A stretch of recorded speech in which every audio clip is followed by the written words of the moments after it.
Muy buenas noches a todas y a todos, amigas y amigos. Bienvenido al canal Tu Diputado TV, transmitiendo desde el corazón de la colonia Roma, en Linares, número 74, Roma Sur.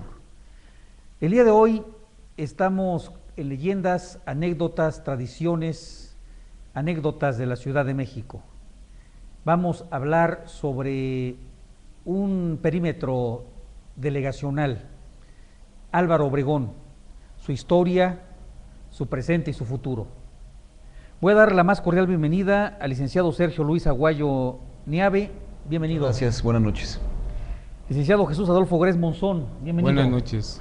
Y a nuestro invitado permanente, a Sergio Luis Aguayo, a Marco Antonio Maldonado. Bienvenido, Marco, ¿cómo estás? Diputado, muy buenas noches, muchas gracias. Bueno, ¿cómo podríamos definir el tema de hoy? La delegación Álvaro Obregón, ¿qué significa para ustedes eso, esa palabra? Bueno, la delegación Álvaro Obregón está en el sur de la Ciudad de México, una de las zonas arboladas, verdes, tradicionales de la ciudad, en donde en el Porfiriato la gente que tenía recursos económicos hicieron ahí sus villas de descanso. Es un sitio romántico en donde las familias los días de fiesta acostumbran visitar. Hay lugares muy interesantes como lo vamos a ver en este programa. Bueno, en la actualidad es una delegación de muchos contrastes. Tiene 257 colonias, tiene barrios muy pobres, pero también tiene zonas residenciales de alta plusvalía. ¿Qué nos puedes comentar? Es un lugar que guarda una historia muy rica, desde la parte prehispánica, la parte colonial y sobre todo el desarrollo de la Ciudad de México. Efectivamente estaba muy lejos de la ciudad, o se transportaba por tranvía, tren para llegar ahí, estuvo aislada durante mucho tiempo. Es un lugar verdaderamente bello. Vamos a agradecer los saludos de Gloria Silva, de Alfredo Mesa Arregui, Alejandro Pardavé Espinosa, Eduardo García, a José Carlos Pérez Rodríguez, a Eduardo Cárdenas, a Griselda Domínguez Figueroa. Muchas gracias por sintonizarnos y vamos a compartir con ustedes algo de historia de Álvaro Obregón, franciscanos, dominicos, carmelitas. Vamos a hablar de montañas, barrancas, etnias, religión, costumbres, lugares. Vamos a hablar de lugares inscritos en la historia. Vamos a hablar un poco del volcán Xitle. Vamos a hablar un poco de historia. No se vayan, regresamos.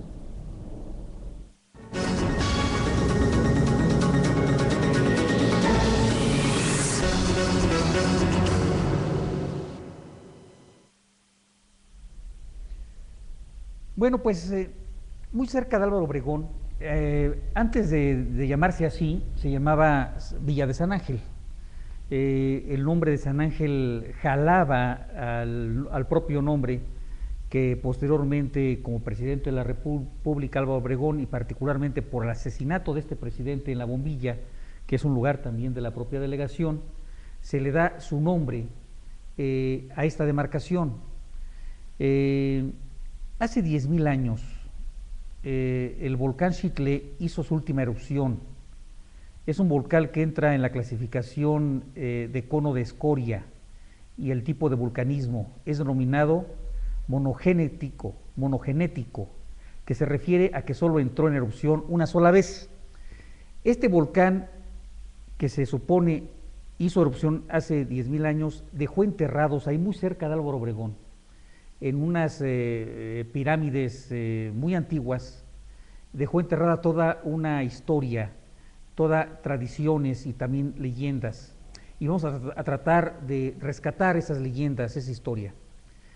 En esta cultura, en Copilco, muy cerca de Álvaro Obregón, existe una pirámide circular. Esta pirámide circular era en honor al dios del viento, particularmente a Quetzalcóatl, el dios del viento, que dice la tradición que él rechazaba el sacrificio humano. Él pedía que se sacrificaran mariposas o insectos y que no se derramara sangre en su honor. Esa pirámide redonda viene a colación porque es muy interesante ver que si decimos que hace 10.000 años antes de Cristo hizo erupción ese volcán y quedó sepultada en esa parte de la ciudad estas ruinas, entonces estamos hablando que la historia no oficial debería de reconocer, y también la historia oficial, que esas pirámides tienen más de 10.000 años, porque quedaron abajo de las propias cenizas. Pero si esto es cierto, estaríamos diciendo que las pirámides en Comento son más antiguas que las propias pirámides de Keops, en Egipto. Y inclusive que la propia pirámide escalonada, que tiene una antigüedad de 6.000 años en el propio Egipto. Es decir, estaríamos hablando que serían las pirámides más antiguas del planeta, si esto fuese cierto. Y bueno, eso se los dejo como punto de reflexión, porque lo que sí se sabe y está científicamente comprobado es de que este volcán hizo erupción más o menos hace 10.000 años. Y entonces esas pirámides, esa cultura, pues estuvo precisamente hace 10.000 años o hace 12.000 años, como lo quieran ustedes leer y apreciar, ahí. ¿Qué les parece este tema? Pues es un tema bastante interesante. Creo que la historia oficial dista mucho de hechos, de explicar hechos que son reales y que sin embargo no se han podido corroborar científicamente. Vamos a ver una imagen de un ídolo que fue venerado prácticamente toda la cultura prehispánica, que se refiere al dios del fuego, a Huehueteotl, el dios viejo. Yo quisiera que lo observaran. Este dios, que está en toda la escultura náhuatl, lo encontramos en el Templo Mayor de Aztlán, lo encontramos en las pirámides de Teotihuacán, lo encontramos en Copilco, y también encontramos estas figuras en el perímetro de Álvaro Obregón. Y viene a colación porque este dios que representa, dice la tradición, que este dios es un dios que tiene los dos sexos. Veamos la figura nuevamente. Vean ustedes cómo tiene los senos colgando, representando que tiene pues los dos sexos. Es un anciano que tiene los dos sexos. Algunas gente le decían que era el anciano andrógino. ¿Y saben dónde vivía este ser? Vivía en el Omeyocan. El Omeyocan, Ome significa dos. Si ustedes revisan cómo se cuentan los días, los números, los náhuatl, precisamente Ome significa dos. Omeyocan es el lugar de dos. Y este ser vivía ahí. Y entonces, y es el padre y madre de los dioses. Bueno, esto también lo dejo también a colación, porque es muy interesante ver que es uno de los primeros dioses pues representados en nuestra cultura autóctona en esta parte de la Ciudad de México. Bueno, después de que aquí había unas culturas muy interesantes, llegan los españoles, y precisamente Cortés pues se hace señor y dueño de esta parte de la ciudad, Álvaro Obregón. Sí, puesto que el rey lo hace marqués. Exactamente. Y no obstante que le da Coyoacán, es Marqués del Valle. Marqués del Valle, extiende su territorio hasta Álvaro Obregón, hasta la delegación, y tenía la misión de la evangelización, y por eso es que arriban los frailes para empezar a hacer esa labor, a construyendo sus templos en esa zona, y uno de ellos, el ejemplo más claro, es el del Carmen. Exactamente. Así es.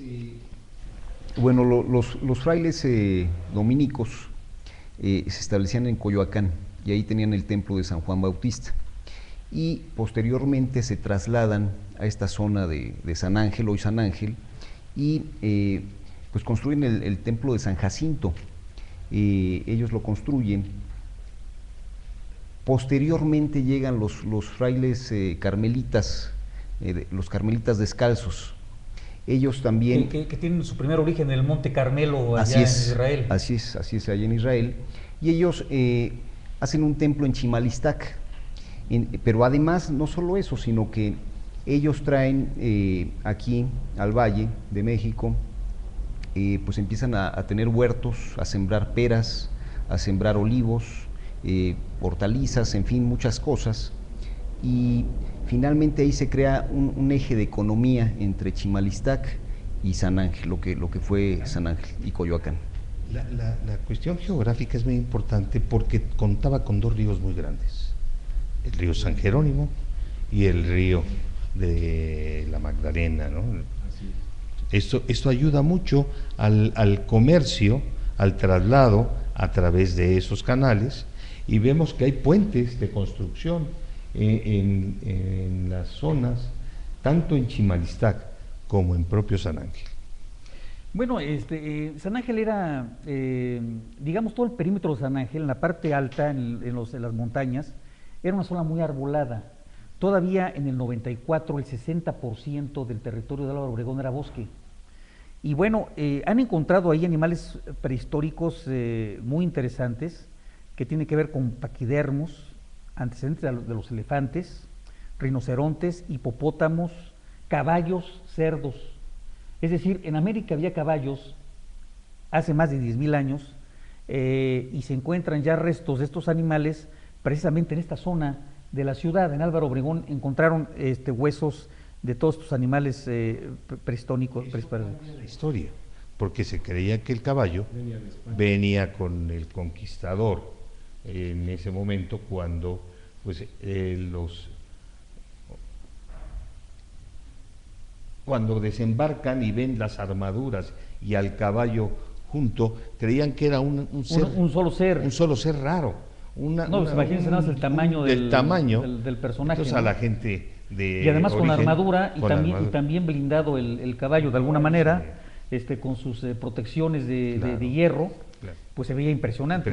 Pero bueno, lo que pasa es que los españoles reintrodujeron el caballo a América. El caballo ya no lo conocieron los aztecas, no lo conocieron, ya había desaparecido, seguramente habían visto alguna que otra vez algún esqueleto, pero pues quién sabe qué se imaginaban, pero al ver caminar en cuatro patas a un ser, y luego con armaduras, y luego de pronto disparando con armas de fuego, imaginen ustedes la impresión que se llevaban estos seres, ¿no? Sí. Ahora, los dominicos y los carmelitas fueron muy importantes. En el caso de los dominicos instalaron los obrajes, precisamente ayudándose de la fuerza del agua de los ríos, precisamente para toda esa labor, y crearon la economía a partir de los obrajes. Y los carmelitas pues se extendieron mucho, empezaron a crecer a tal grado de que la zona del Olivar de los Padres precisamente se llama Olivar porque ahí plantaron en esas lomas los olivos, precisamente. Pues vamos a hablar un poco del reencuentro que tienen la cultura indígena con los españoles. ¿Qué nos pueden decir ustedes de estos encuentros culturales que hay? Claro, como decía atinadamente el licenciado Maldonado, los españoles llegan a evangelizar, era la labor principal de los españoles, de acuerdo a las instrucciones que llevaban del propio Carlos V, y ahí fundan precisamente lo que hoy es la parroquia de San Jacinto en 1535, precisamente se funda ahí la primera parroquia, que era pues más o menos pequeña. Como va avanzando la población de San Ángel, va creciendo esta y va necesitando más, y ya por el año de 1554 más o menos, empiezan a ser más grande esta parroquia y ya llega inclusive a lo que hoy la conocemos. Esta parroquia tiene algo muy interesante, como es un retablo que tiene placas de oro y maderas finas. Es un retablo muy especial. Tiene un eco homo, un Cristo, tamaño natural, con cabello natural y con dientes de marfil. Es una de las esculturas que tenemos que datan del siglo XVI, que son de las más cotizadas en este país. Agradecemos a Arturo Campillo a través de Facebook, nos dice saludos y felicitaciones nuevamente por tan excelente programa, muchas gracias. Paloma del Campo envía saludos a todos a través también de Facebook. Una de las cosas contemporáneas más llamativas en San Ángel es la Feria de la Flor. Pues muchísimos paseantes y turistas acuden año tras año a recorrer las calles de San Ángel precisamente para ver, pues, para degustar la gastronomía, para ver pues todas las bellezas florales que exhiben una gran cantidad de personajes. Hay una poesía de Juan de Dios Peza que leyó en San Ángel en la apertura de la 8ª exposición de plantas y flores, que fue el antecedente precisamente de esta Feria de la Flor que año tras año realizan con la presencia de los delegados políticos y representantes del gobierno de la ciudad. Vamos a dar lectura a esta poesía, a ver qué les parece allá en su casa a nuestro auditorio. De Las Flores, de Juan de Dios Peza.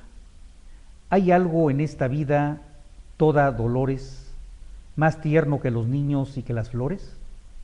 ¿Hay símbolo más dulce, más elocuente que diga lo que el ama callada siente? Mirad, cierran el campo los horizontes, son murallas azules los altos montes, en su cima se posa la blanca nube que del tranquilo lago ligera sube. El sol quiebra sus rayos en la cascada y los vientos suspiran en la enramada, sobre el iniesto roble tosco y severo, entre las verdes hojas canta el jilguero. La parva de tordos rauda se aleja, y en los lirios azules zumba la abeja, luce el granado flores como escarlata, las azucenas fingen copas de plata, y en los naranjos que merecen dorados poemas.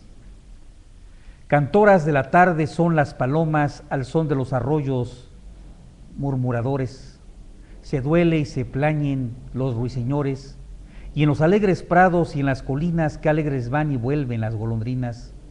Cómo brillan los rayos del sol fecundo, qué jardín tan risueño parece el mundo, es porque está de gala natural entera, es porque está reinando, dice el que duerme solo, yo estoy contigo, ay, son flores hermosas las ilusiones, que embriagan y adormecen los corazones. Allá en la primavera cuántas nacieron, unas se marchitaron, otras se fueron, y sobre el campo estéril de los dolores, son cardos los recuerdos que triste flores.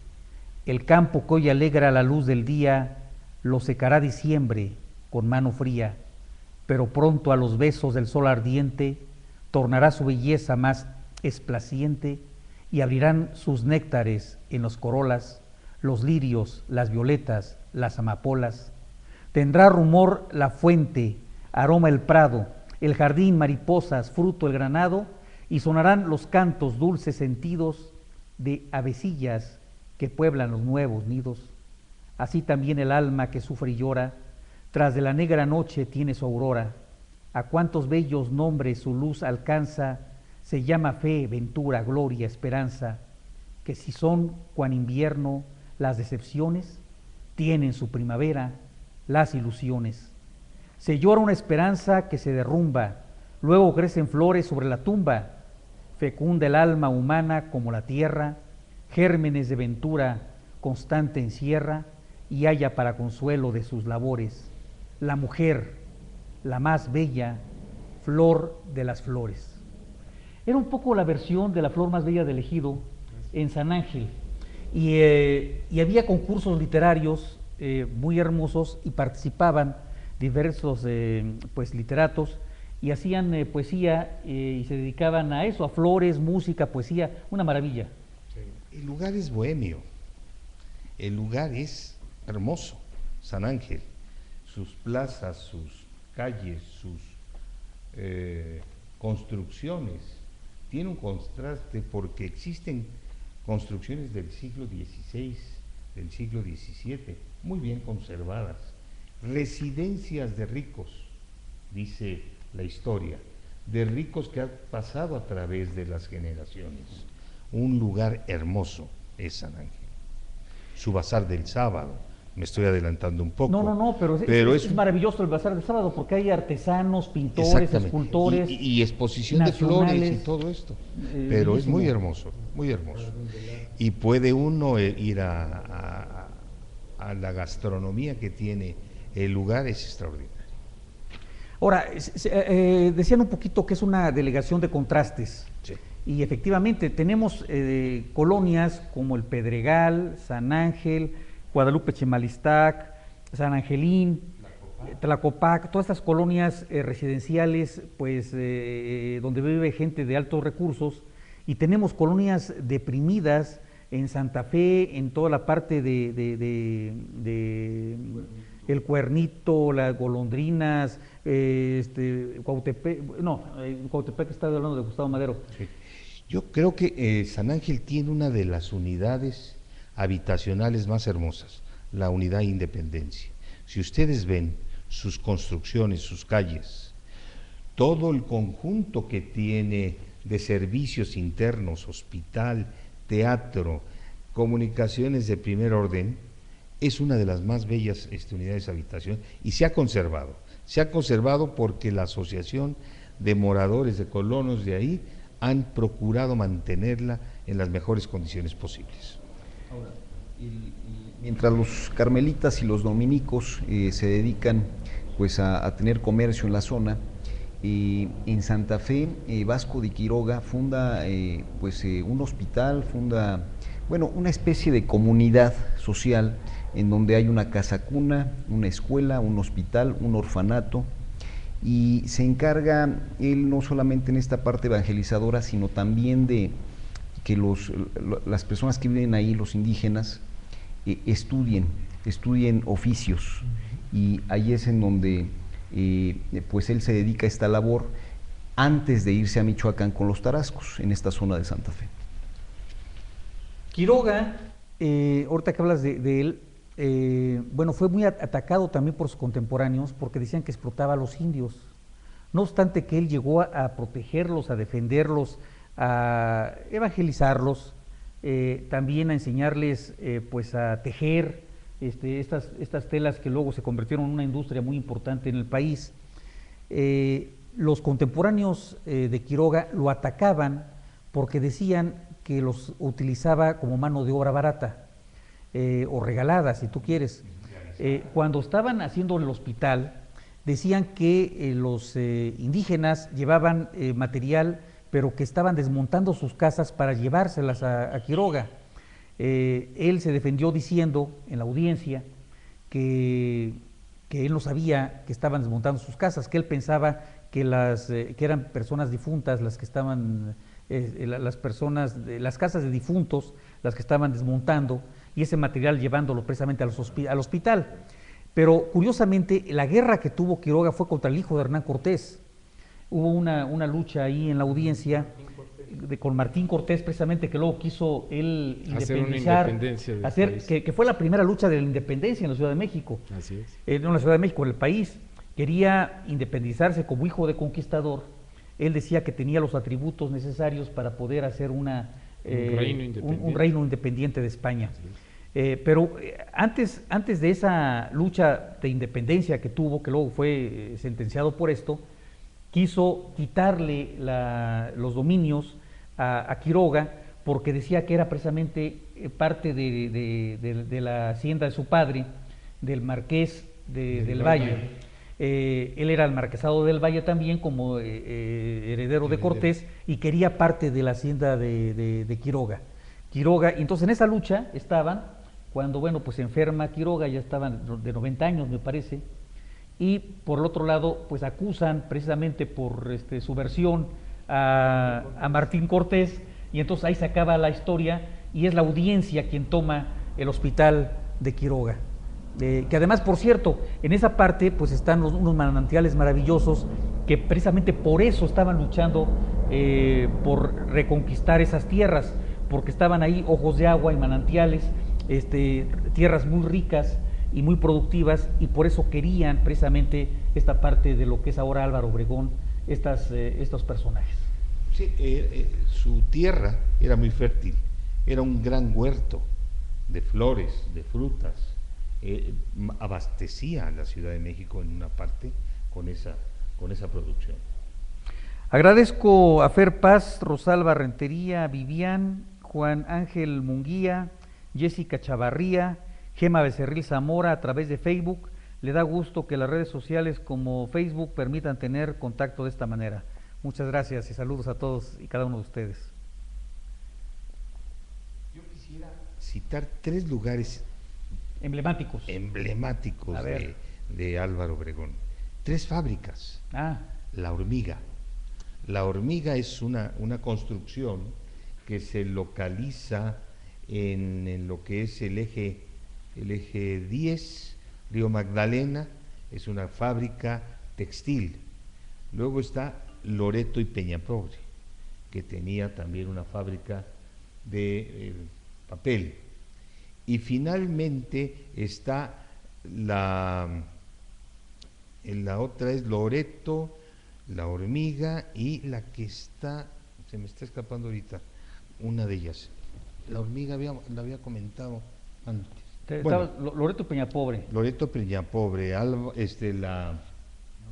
la Hormiga. Bueno, pero me cito en esos 2 lugares que hoy en día se conoce uno como Plaza Loreto y que la casa de que era el director de la fábrica está convertido en uno de los restaurantes más conocidos del sur, que es la Taberna de León. Es una construcción típica inglesa, toda por dentro, techos, pisos son de madera. Es una verdadera joya de la construcción arquitectónica. Pues miren ustedes lo que se decía en 1680 más o menos. Estaba narrando toda esta zona de peñas, de riscos, y decían lo siguiente: el tigre anda y bulle en las sierras y entre peñas, riscos y agua. Es el rey de los animales, come animales, tiene cuidado de sí y en las noches ve a quien va a cazar. Cuando ve al cazador no huye, sino se pone frente al cazador y se pone a hipar. Y el cazador comienza a tirarle. La primera saeta de caña la toma con la mano y comienza a gruñir. Los cazadores no le tiran más de 4 saetas y el tigre comienza a sacudirse y relamerse. Se arroja contra el cazador, no da más de un salto, lo mata y se lo come. Esto, no había cazadores de armas de fuego todavía, era con flechas y se enfrentaban y eso les podía pasar a los cazadores. Pero en la época prehispánica, en esta zona de la ciudad, había lobos, un sinnúmero de lobos de diferentes razas, digámoslo así. Había uno llamado Itzcuincuini, comedor de perros. Este lobo era muy particular porque llegaba y empezaba a aullar cerca de las comunidades. Entonces los perros salían corriendo por el aullido, los llamaba al aullido y llegaban con el lobo. Y cuando ya estaban cerca, el lobo mataba a 1 o 2, se los comía. O sea, era una manera de cazar perros, y era un lobo que le temían mucho los prehispánicos, precisamente pues porque acordémonos que el perro era parte también, aparte de ser domesticado y ser compañero de las familias, en muchas ocasiones era también parte del alimento. Claro. Se lo comían también a los perros como parte de la dieta diaria que tenían estos habitantes de la Ciudad de México. Bueno, ahora, además de estas fábricas que mencionas, también están los conventos, como el convento del Carmen, que se terminó de construir en 1617 y que ahí, bueno, es el lugar del santo Ángel Mártir. El santo se llama Ángel Mártir, y a partir de ahí esta zona que era Tenatitla se le conoce como San Ángel, de ahí viene el nombre de San Ángel, de este santo. Ahí en la bombilla mataron a Álvaro Obregón.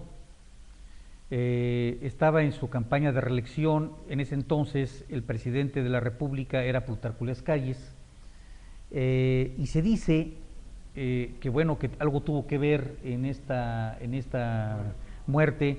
Unos acusan al propio Calles y otros más pues acusan al alto clero político, que era enemigo de Calles y también de Obregón. Y Obregón, al haber tenido pues el tema de las luchas religiosas y haberse enfrentado con el clero político, pues prácticamente estaba también sentenciado por parte de la derecha, por parte del clero político, pero también Calles.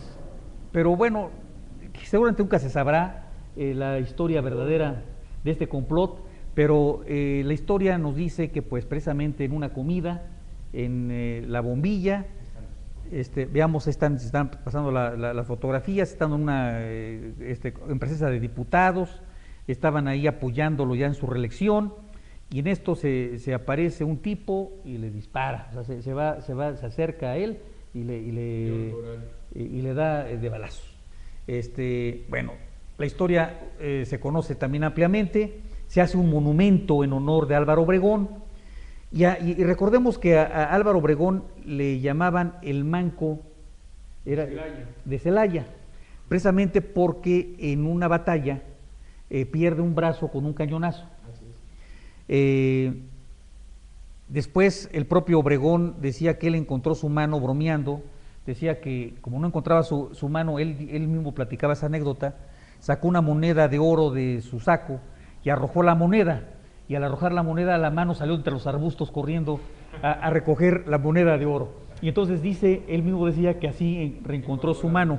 Esa mano la pusieron en formol, le dieron un tratamiento especial para guardarlo, y lo colocaron en el monumento de Álvaro Obregón que está en La Bombilla, y estuvo exhibiéndose muchísimo tiempo esta mano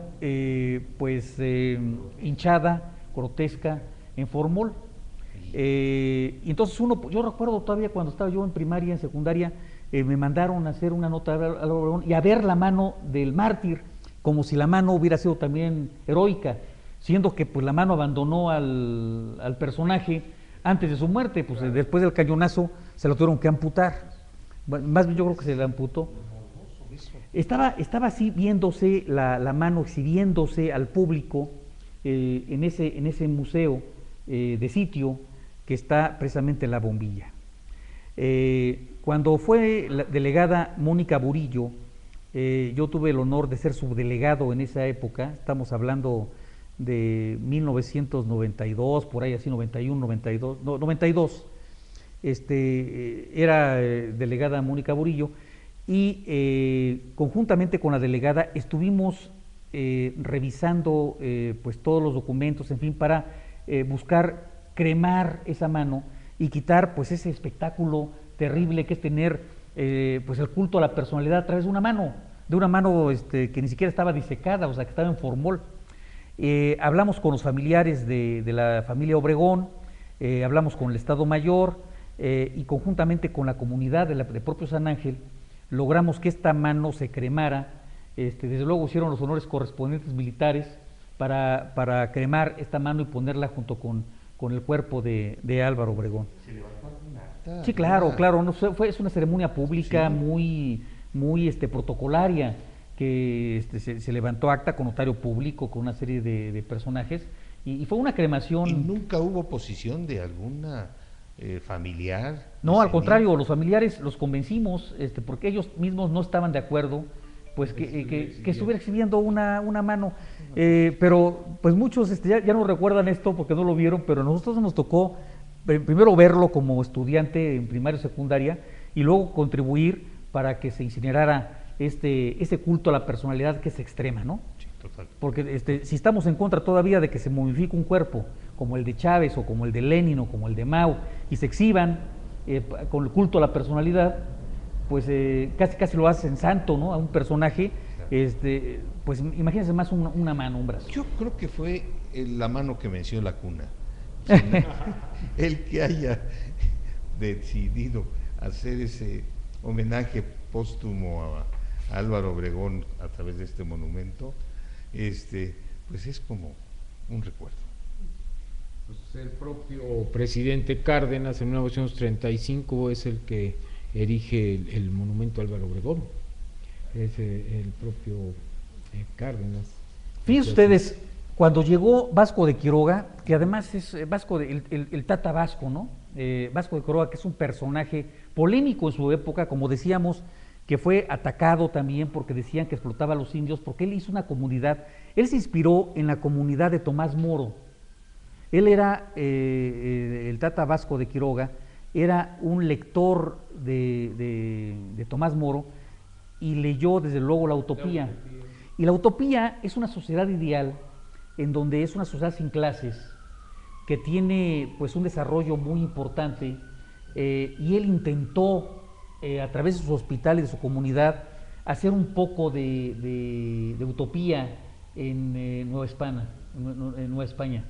Y que, una corriente de pensamiento que bien podía experimentar aquí. bueno, estaba él, digamos, pues embuido en esta leyenda, en esta historia utópica, y vino a tratar de hacerla. Cuando llega aquí, en el Hospital Pueblo de Santa Fe, Vasco de Quiroga llegó a la ciudad en enero de 1531.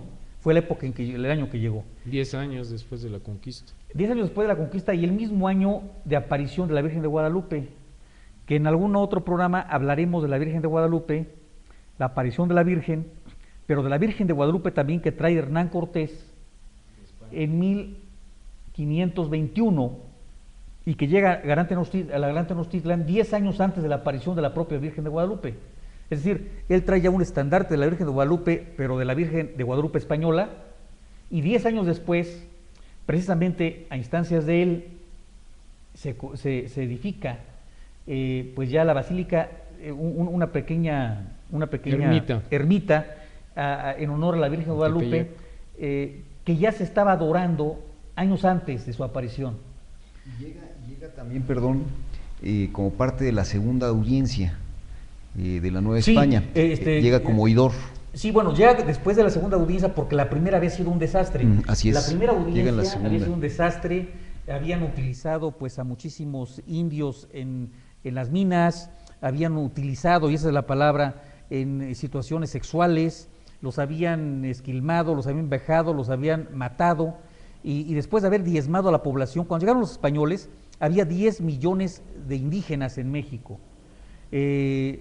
Cuando estábamos en la colonia había 1 millón de indígenas, es decir, de 10 millones, una población de 10 millones se pasó a 1 millón, claro, por las epidemias, básicamente con el tema de la viruela y de enfermedades que traían los españoles, que eran terribles, no tenían defensa a los indígenas, y pasó lo que pasó. Bueno, cuando llega Tata Vasco en 1531, el cabildo ordenó que después de comer todos cabalgasen, todos los que tienen caballos y mulas, para recibir a los señores Maldonado y Quiroga, oidores de su majestad, so pena de 5 pesos multa.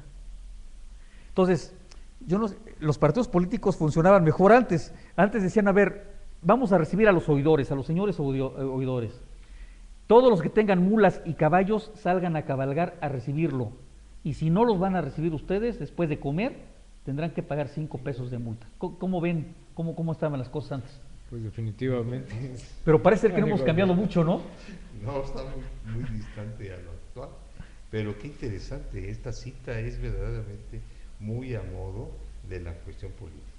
Bueno, pues después de que ya el señor Tomás Moro, que llega y lo reciben y lo aplauden y empieza a hacer su hospital y intenta su utopía,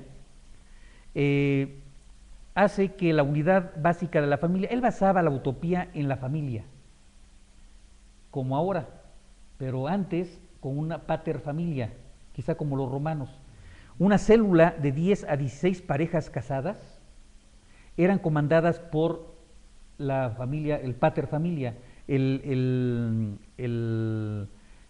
personaje más querido de todas las parejas, el abuelo, digámoslo así. Ese era el pater familia. Entonces, y Tomás Moro decía en su utopía que había que crear la policía, pero no la policía como la conocemos nosotros, polis, ciudad. La policía, es decir, los integrantes de la ciudad. Esos integrantes de la ciudad era la familia.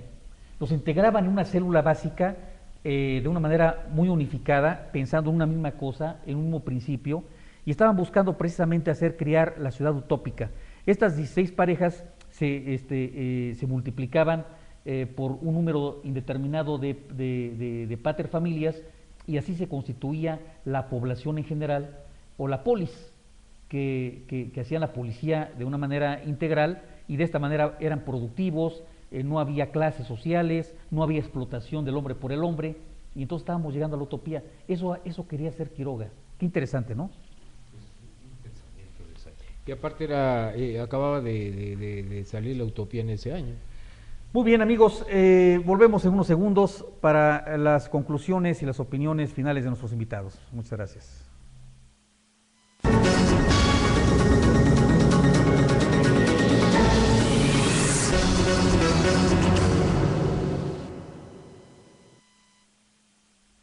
Licenciado Marco Antonio Maldonado, danos tus apreciaciones de lo que es Álvaro Obregón para hoy y para mañana. Yo me voy al presente. Álvaro Obregón es un lugar de visita obligada, con lugares preciosos como el restaurante San Angelín, como el restaurante San Ángel en San Jacinto, es el Bazar del Sábado, todo me refiero en la actualidad. Este avance que ha tenido la delegación es porque ha tenido gente que ha sabido conservarla, que ha sabido administrarla, y aquí tengo el honor de decirles a ustedes que fue el licenciado Gaviño delegado de esa demarcación con mucho orgullo. Muchas gracias. Saludamos a Edith Guzmán, a María Florencia Guajardo, Glow Oz, Iliana Jiménez, muchas gracias por acompañarnos. A Martín Guerrero Hernández, saludos cordiales a todas y todos. Jesús Gres. Bien. En la actualidad, como dice el licenciado Maldonado, es algo muy hermoso los restaurantes, la gastronomía, pero también no hay que perder de vista los museos. ¿Quién no ha ido al Museo del Carmen? ¿Quién no ha tenido el gusto de bajar a las catacumbas, a las criptas, donde se encuentran 12 momias? 12 momias que fueron descubiertas por ahí por 1916, 1917, que no se sabe exactamente la identidad de ellas porque pues quitaron los féretros donde tenían las inscripciones. Y qué paseos con la familia. El Parque La Bombilla ya no tiene la mano ahí media macabra. Si vamos a ver las momias, pues hay muchas leyendas, algo muy interesante que quiero nada más como corolario decir que la gente que está ahí dicen que se escuchan ruidos en la noche, que ven pedacitos de cabello y todo eso, los que hacen la limpieza, cosas muy, muy especiales de nuestra sociedad actual. A mí me tocó, siendo delegado en Álvaro Obregón en 1994, dos situaciones muy interesantes que quiero comentar con ustedes. La primera de ellas, bueno, ya comenté lo de la mano de Álvaro Obregón, que es muy interesante y además histórico. Otra cosa importante, interesante que realizamos, pero ya me tocó a mí como delegado, fue el hecho de entregarles, restituirles al Convento del Carmen una parte del huerto del Convento del Carmen que da hacia Insurgentes. Antes de 1994 existía ya un restaurante propiedad de la familia Irabien que se llamaba La Pared. Los que tienen 55 años hacia adelante, 50 años hacia adelante, sí recordarán este restaurante que era muy famoso y que tenía parte del huerto como estacionamiento de ese restaurante.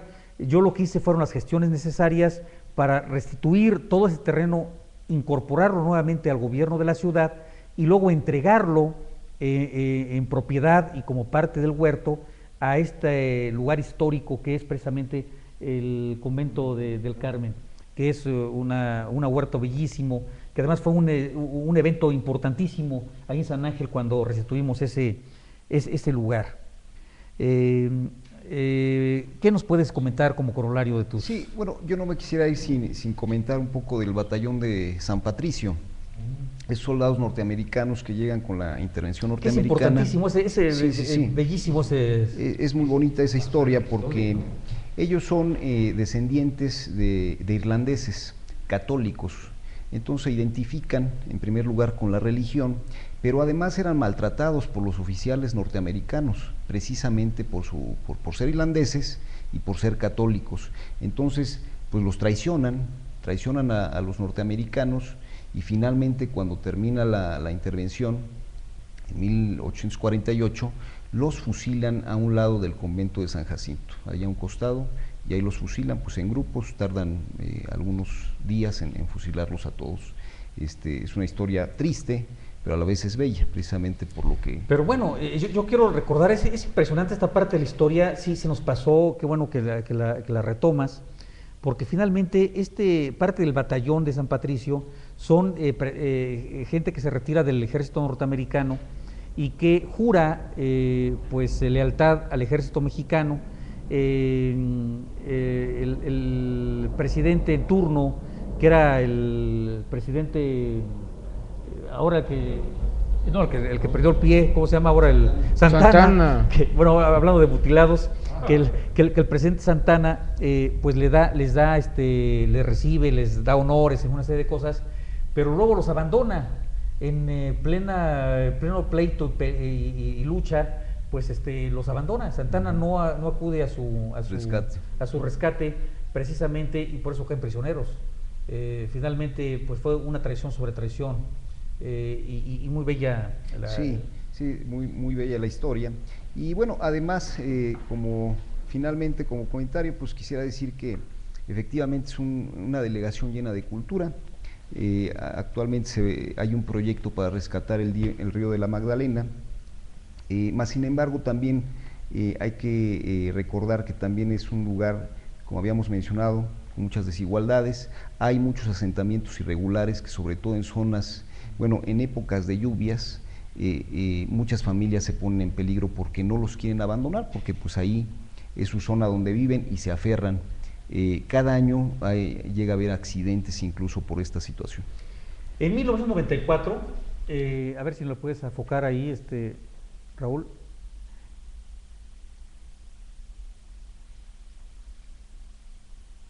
Promovimos un libro que se llama Delegación Álvaro Obregón, 1994. Este libro, que publicamos en esa época, siendo yo delegado, tiene muchísima historia, es prácticamente la historia de Álvaro Obregón. Habla sobre la situación geográfica, sobre el clima, sobre la hidrología, la flora, la fauna, la vegetación, la presencia del hombre y su arqueología, Copilco, el hombre del Pedregal, Ansaldo, otomíes y chichimecas, los mexicas, los tepanecas, el centro mexica.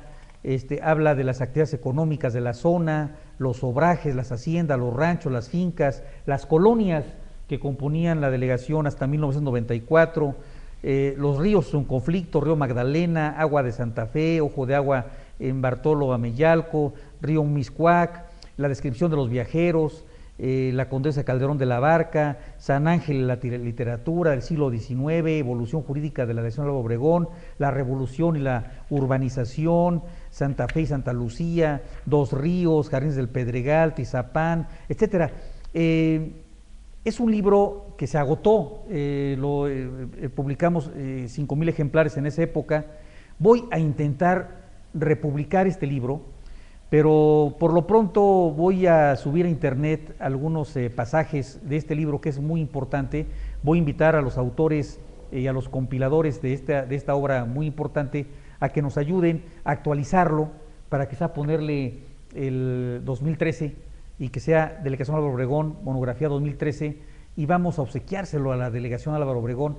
Digo, no al delegado en lo particular, sino a la delegación, a sus habitantes, a los ciudadanos, a las ciudadanas, para que disfruten junto con nosotros estas leyendas, estas tradiciones, esta historia de la Ciudad de México. Los invitamos al próximo lunes. El jueves no tendremos Tu Diputado TV, estaremos haciendo un poquito de descanso, pero estaremos el lunes con ustedes en el programa como hoy, Historias, Leyendas, Tradiciones de la Ciudad de México. Hasta la próxima, amigos.